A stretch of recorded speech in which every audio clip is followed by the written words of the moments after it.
ഈ വീഡിയോയിൽ റഷ്യ ഉക്രൈനുമായിട്ട് ബന്ധപ്പെട്ട വിഷയം, അതേപോലെ തന്നെ മിഡിൽ ഈസ്റ്റ് കോൺഫ്ലിക്റ്റ്, അങ്ങനെ കുറെ ജിയോ പൊളിറ്റിക്കൽ ഇൻഫർമേഷനാണ് നമ്മൾ ഇതിനകത്ത് നോക്കുന്നത്. അപ്പോൾ ഇതിൽ റഷ്യ ഉക്രൈൻ്റെ ഉള്ളിലേക്ക് ഒഡീഷ ഉൾപ്പെടെയുള്ള മേഖലകൾ കേന്ദ്രീകരിച്ച് ആക്രമണങ്ങൾ നടത്തുന്നുണ്ട്. പക്ഷെ അതിന് കാരണം എന്താണെന്ന് വെച്ചാൽ ഇന്നലെയും കൂടി ബ്ലാക്ക് സീയിൽ സ്ഥിതി ചെയ്യുന്ന റഷ്യയുടെ ഒരു ഓയിൽ റിഗ് ഉണ്ട്. ആ ഓയിൽ റിഗ് ഉക്രൈൻ അറ്റാക്ക് ചെയ്ത് തകർത്ത് കളഞ്ഞിരിക്കുകയാണ്. അത് ഇപ്പോഴും നിന്ന് കത്തിക്കൊണ്ടിരിക്കുകയാണ്. ഇത് റെക്ടിഫൈ ചെയ്യാൻ വേണ്ടിയിട്ട് ഏതാണ്ട് ഇനിയും 6 മാസങ്ങൾ വേണ്ടി വരുമെന്നാണ് പറയുന്നത്. വൻ നഷ്ടമാണ് റഷ്യക്ക്. അതിന്റെ തിരിച്ചടിയാണ് ഇപ്പൊ റഷ്യ ഉക്രൈൻ്റെ ഉള്ളിലേക്ക് നടത്തിക്കൊണ്ടിരിക്കുന്നത്. ഒഡീഷ മേഖല കേന്ദ്രീകരിച്ച് അറ്റാക്ക് നടത്തിക്കൊണ്ടിരിക്കുകയാണ്. ഇതൊരു സൈഡിൽ പോഞ്ഞുകൊണ്ടിരിക്കുന്ന സാഹചര്യമാണ്. ഇപ്പം ഞാനിവിടെ ഒരു മാപ്പ് വെച്ചിട്ടുണ്ട്. ഈ മാപ്പിൽ പല ഏരിയകളിൽ നിങ്ങൾക്ക് ഇതിനകത്ത് കാണാൻ കഴിയും. നിങ്ങൾ തന്നെ പോസ് ചെയ്ത് വായിച്ചു കഴിഞ്ഞാൽ മനസ്സിലാക്കാൻ പറ്റും. വിവിധ ഡേറ്റുകളിലായിട്ട് യുദ്ധം തുടങ്ങിയത് മുതൽ റഷ്യക്കുള്ളിലുള്ള എനർജി പ്ലാന്റുകൾ കേന്ദ്രീകരിച്ച്, എനർജി മീൻസ് ഈ ഓയിലുമായിട്ട് ബന്ധപ്പെട്ട, ഓയിലും ഗ്യാസുമായിട്ട് ബന്ധപ്പെട്ട ഏരിയകൾ കേന്ദ്രീകരിച്ച് ഉക്രൈൻ നടത്തിയ ആക്രമണങ്ങളുടെ വിവരമാണ് ഞാനിവിടെ വെച്ചിരിക്കുന്നത്. അതുപോലെ തന്നെ ഇതിനകത്ത് മിലിറ്ററി യൂണിറ്റുകൾ കേന്ദ്രീകരിച്ചുള്ള ആക്രമണങ്ങളും ഇതിനകത്ത് രേഖപ്പെടുത്തിയിട്ടുണ്ട്.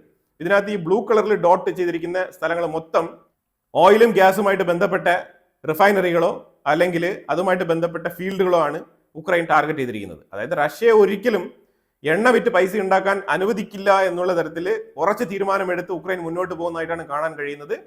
അതിനെ തുടർന്നാണ് റഷ്യ ഉക്രൈൻ്റെ ഉള്ളിലേക്ക് വീണ്ടും ആക്രമണം ശക്തമാക്കിയിരിക്കുന്നത്. ഇതൊരു സൈഡിൽ നടക്കുന്നുണ്ട്.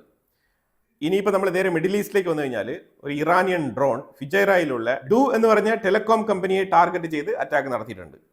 അതായത് അവർ എമിറേറ്റ്സ് ടെലികമ്മ്യൂണിക്കേഷൻ ഇൻഡസ്ട്രിയാണ് അവർ ടാർഗറ്റ് ചെയ്യുന്നത് എന്നുള്ളത് വളരെ വ്യക്തമാണ് ഈ ഒരു അറ്റാക്കിൽ നിന്നും.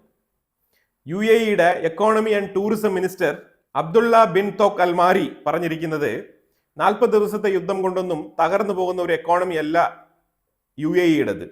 UAE-യുടേത് കെട്ടുറപ്പുള്ള ഒരു എക്കോണമിയാണ്. അപ്പം അതുകൊണ്ട് കൂടുതൽ ടെൻഷൻ അടിക്കേണ്ട ആവശ്യമൊന്നുമില്ല. അതുപോലെ തന്നെ പാനിക് ബൈയിങ് നടത്തേണ്ട ആവശ്യമില്ല. ഗവൺമെന്റ് എല്ലാ കാര്യങ്ങളും കൃത്യമായി തന്നെ വിലയിരുത്തുന്നുണ്ട്. ഫുഡ് അവൈലബിലിറ്റിക്ക് വേണ്ടിയിട്ടുള്ള കാര്യങ്ങളൊക്കെ ശ്രമിക്കുന്നുണ്ട്. അതുപോലെ ചെറുകിട സ്ഥാപനങ്ങൾ ഇൻസ്പെക്ട് ചെയ്യാനുള്ള പരിമിതിയുണ്ട്. അപ്പൊ അതുകൊണ്ട് ഈ ചെറിയ ചെറിയ ഗ്രോസറികൾ ഔട്ട്ലെറ്റുകളിലൊക്കെ പോയിട്ട് സാധനങ്ങൾ വാങ്ങിച്ചു കഴിഞ്ഞാൽ നിങ്ങൾക്ക് ഒരുപാട് വില വർധനവ് ഫീൽ ചെയ്യാനുള്ള സാധ്യതയുണ്ട്. അപ്പൊ അതുകൊണ്ട് മാക്സിമം ബിഗർ സ്റ്റോറുകളിൽ നിന്നും പർച്ചേസ് ചെയ്യാനുള്ള ശ്രമം നടത്തണം എന്നും കൂടി പുള്ളിക്കാരൻ കൂട്ടിച്ചേർത്തിട്ടുണ്ട്. ഏപ്രിൽ 6-ാം തീയതി തിങ്കളാഴ്ച UAE-യിലേക്ക് വന്ന ഡ്രോണുകളുടെയും മിസൈലുകളുടെയും എണ്ണം നോക്കിക്കഴിഞ്ഞാൽ 14 മിസൈലുകളും 19 ഡ്രോണുകളുമാണ് UAE-യിലേക്ക് വന്നത്. അതെല്ലാം തന്നെ ഇന്റർസെപ്റ്റ് ചെയ്യപ്പെട്ടിട്ടുണ്ട് എന്നുള്ള ഒരു കൺഫർമേഷൻ UAE-യുടെ സൈഡിൽ നിന്ന് വരുന്നുണ്ട്. ഇറാനിയൻ റവല്യൂഷണറി ഗാർഡ് IRGC-യുടെ ഇന്റലിജൻസ് ചീഫ് എലിമിനേറ്റഡ്. ഇസ്രായേലിന്റെ മൊസാദാണ് ഇത് ചെയ്തിരിക്കുന്നത്. റഷ്യയുടെ ആക്രമണത്തിൽ ഒഡീഷയിൽ ഉക്രൈൻ്റെ ഉള്ളിൽ 3 പേര് കൊല്ലപ്പെട്ടിട്ടുണ്ട്. അഡ്നോക് ഗ്യാസ് റിപ്പോർട്ട് ചെയ്യുന്നത് ഈ കഴിഞ്ഞ ആഴ്ച ഒരു അറ്റാക്ക് ഉണ്ടായിരുന്നല്ലോ, ഹബ്ഷാൻ ഗ്യാസ് ഫീൽഡിൽ നടത്തിയ അറ്റാക്കിനെ തുടർന്ന് ഡൊമസ്റ്റിക് ഗ്യാസിന്റെ അവൈലബിലിറ്റി UAE-യിൽ സഫീഷ്യൻ്റ് ആയിട്ടുണ്ട്. എക്സ്പോർട്ടിങ്ങുമായിട്ട് ബന്ധപ്പെട്ട് തീർച്ചയായിട്ടും അവർ ചെറിയ പ്രതിസന്ധി നേരിടുന്നുണ്ട്. പക്ഷെ ഡൊമസ്റ്റിക് ഗ്യാസിന് പ്രശ്നങ്ങളില്ല. അതുകൊണ്ട് UAE-ക്കുള്ളിൽ ഗ്യാസിന് ഷോർട്ടേജ് ഒന്നും വരില്ല എന്നുള്ള ഒരു ഉറപ്പും കൂടി അഡ്നോക് എന്ന് പറഞ്ഞ കമ്പനി പറയുന്നുണ്ട്. ഒപെക് പ്ലസ് രാജ്യങ്ങൾ യുദ്ധം നടന്നുകൊണ്ടിരിക്കുന്ന ഈ ഒരു സാഹചര്യത്തിൽ 2 ലക്ഷം ബാരൽ പെർ ഡേ വെച്ചിട്ട് റിലീസ് ചെയ്യാൻ സാധിക്കും. മെയ് മാസം വരെ അവരുടെ പ്രൊഡക്ഷൻ 2 ലക്ഷം പെർ ബാരൽ ആയിരിക്കും എന്നുള്ളൊരു ഉറപ്പ് അവർ പറഞ്ഞിട്ടുണ്ട്. ഈ ഓയിലിന്റെ ആ ഒരു രീതി മനസ്സിലായല്ലോ. ഇറാന്റെയും റഷ്യയുടെയും എണ്ണ മൊത്തം ചൈനയും ഇന്ത്യയും കവർ ചെയ്ത് കഴിഞ്ഞാൽ ബാക്കി മിഡിൽ ഈസ്റ്റിൽ പ്രൊഡ്യൂസ് ആകുന്ന ഓയിൽ ആയിക്കോട്ടെ, അതേപോലെ തന്നെ അമേരിക്കയുടെ ഓയിൽ ആയിക്കോട്ടെ, ഇതെല്ലാം തന്നെ ഇപ്പം നിലവിൽ യൂറോപ്യൻ രാജ്യങ്ങൾക്കും അമേരിക്ക ഉൾപ്പെടെയുള്ള ലോകത്തുള്ള മറ്റുള്ള രാജ്യങ്ങൾക്കെല്ലാം സഫീഷ്യൻ്റ് ആണ്. ഇതിനകത്ത് ഏറ്റവും കൂടുതൽ മോസ്റ്റ് പോപ്പുലേറ്റഡ് രാജ്യങ്ങളായിട്ടുള്ള ചൈനയും ഇന്ത്യയും കവർ ചെയ്ത് കഴിഞ്ഞാൽ ബാക്കിയുള്ള ഏരിയകളിലേക്ക് ഓയിൽ ഡിസ്ട്രിബ്യൂഷൻ കുറച്ച് എളുപ്പമായിരിക്കും. അപ്പോൾ ആ ഒരു കാൽക്കുലേഷനിലാണ് ഇറാനും റഷ്യയ്ക്കും സാങ്ഷൻ എലിവേറ്റ് ചെയ്ത് കൊടുത്തിരിക്കുന്നത്. ഇതാണ് അതിൻ്റെ ഒരു ഫോർമുല.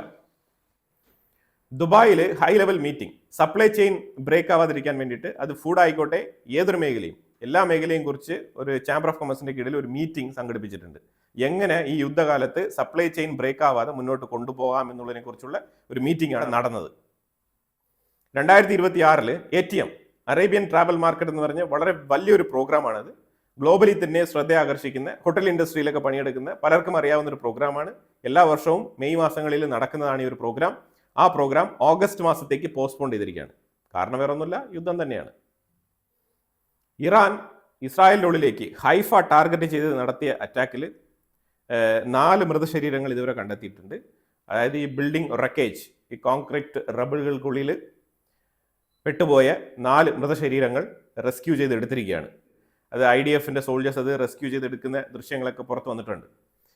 18 മണിക്കൂറായിട്ടുള്ള റെസ്ക്യൂ മിഷനാണ് ഇസ്രായേലിൻ്റെ ഉള്ളിൽ നടക്കുന്നത്.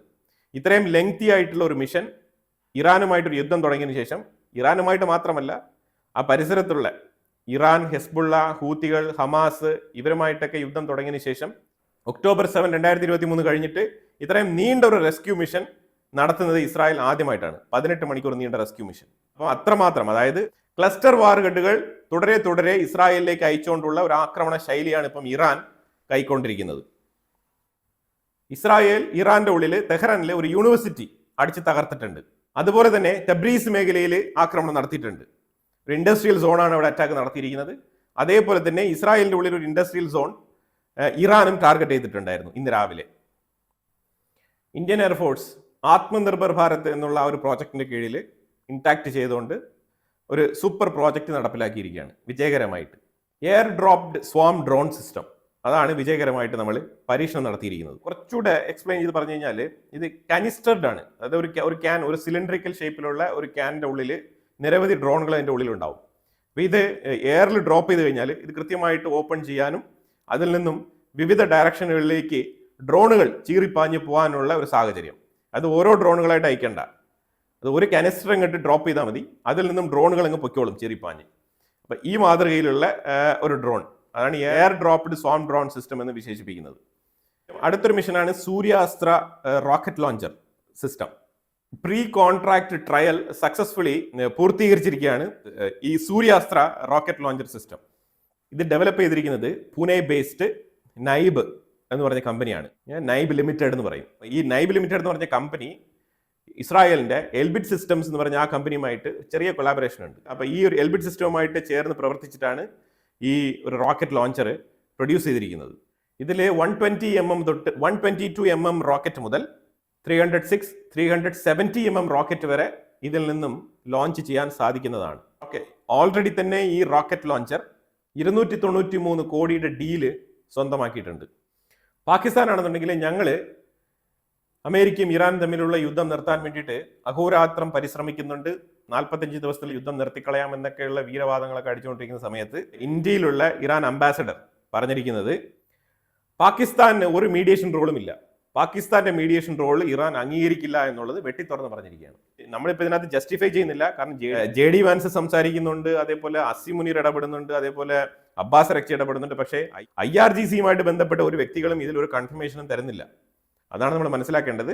പക്ഷെ ഇവിടെ ഇന്ത്യക്കുള്ളിൽ വന്നിരിക്കുന്ന ഈ അംബാസിഡറും IRGCയുമായിട്ട് ബന്ധപ്പെട്ട വ്യക്തിയാണ്. പക്ഷേ ഇറാനിൽ നിന്നുമുള്ള തീവ്ര IRGC ഭക്തനാണ്, എന്നാലും അയാൾ ഒരു പൊളിറ്റിക്കൽ വിങ്ങിന്റെ ഭാഗം കൂടിയാണ്. അപ്പോൾ ആ സാഹചര്യത്തിൽ ഇയാൾ പറഞ്ഞിരിക്കുന്നത് അമേരിക്കയും ഇറാനും തമ്മിലുള്ള മീഡിയേഷന് പാകിസ്ഥാൻ ഒരു റോളും ഇല്ല എന്നാണ് പുള്ളിക്കാരൻ പറഞ്ഞിരിക്കുന്നത്. അബ്ദുൽ മജീദ് ഹക്കീം ഇലാഹിയാണ് ഈ സ്റ്റേറ്റ്മെന്റ് പറഞ്ഞിരിക്കുന്നത്. ആയത്തുൽ അലി ഖമനയുടെ വളരെ അടുത്ത ആളായിരുന്നു ഈ അബ്ദുൽ മജീദ് ഹക്കീം ഇലാഹി എന്ന് പറയുന്ന ഇപ്പൊ ഇന്ത്യയിലുള്ള ഇറാനിയൻ അംബാസിഡർ. സാക്കർ 1, ഇറാനിയൻ 358 സാക്കർ 1, ഇത് വെച്ചിട്ടാണ് F-35 അടിച്ചിടാൻ വേണ്ടിയിട്ട് ഇറാന്റെ IRGC റെജിം ശ്രമിച്ചത്. അപ്പോൾ അത് ശരിക്കും പറഞ്ഞാൽ ഫുള്ളി സക്സസ് ആണെന്ന് ചോദിച്ചു കഴിഞ്ഞാൽ F-35 ഒരു നാരോ എസ്കേപ്പ് ആയിരുന്നു. ശരിക്കും പറഞ്ഞാൽ എസ്കേപ്പ് എന്ന് പറഞ്ഞാൽ ചെറുതായിട്ട് അതിനകത്ത് കൊണ്ടിട്ടുണ്ട്. ചെറിയ അടിയേറ്റ് വാങ്ങിക്കൊണ്ട് ആ F-35 ലാൻഡ് ചെയ്യുകയാണ് ചെയ്തത്. അത് ഇറാന്റെ ഉള്ളിൽ ലാൻഡ് ചെയ്തില്ല, ഇറാന്റെ ഉള്ളിൽ എവിടെയും അതിനെ അടിച്ച് വീഴ്ത്താൻ കഴിഞ്ഞിട്ടില്ല. പക്ഷേ ഈ സാധനമാണ് അവർ F-35 ഉപയോഗിച്ചത്. 358 എന്ന് പറഞ്ഞ കാറ്റഗറിയിൽപ്പെട്ട മിസൈലാണ് ഇതിനകത്ത് ഘടിപ്പിച്ചിരിക്കുന്നത്. സാക്കർ 1, അതേപോലെ തന്നെ SA-67 എന്നും ഇത് അറിയപ്പെടും. ഹൈ എക്സ്പ്ലോസീവ് ഫ്രാഗ്മെന്റേഷൻ ആണ് ഇതിൽ നിന്നും പുറത്തു പോകുന്ന മിസൈലുകൾ. സാം കാറ്റഗറിയാണ്, സർഫസ് ടു എയർ മിസൈൽ. ഒരു പരിധി വരെ ഇതിനെ ഗൈഡഡ് മിസൈൽ എന്നും വിളിക്കുന്നുണ്ട്. കാരണം ഇത് ഗൈഡഡ് മിസൈൽ കൂടിയാണ്, ഇത് എയർക്രാഫ്റ്റിനെ ഫോളോ ചെയ്യും. അങ്ങനെ ഒരു പ്രത്യേകതയും കൂടി ഉണ്ട് ഇതിന്. അപ്പോൾ എന്തായാലും വളരെ വളരെ ഇമ്പോർട്ടൻ്റ് ആയിട്ടുള്ള വിഷയങ്ങളാണ് നമ്മൾ ഈ വീഡിയോയിൽ പങ്കുവച്ചത്. ഇതിനെക്കുറിച്ചുള്ള അഭിപ്രായങ്ങൾ കമന്റ് ബോക്സിൽ രേഖപ്പെടുത്തുക. കൂടുതൽ വാർത്തകളുമായിട്ട് അടുത്ത വീഡിയോയിൽ വരാം. Thank you so much.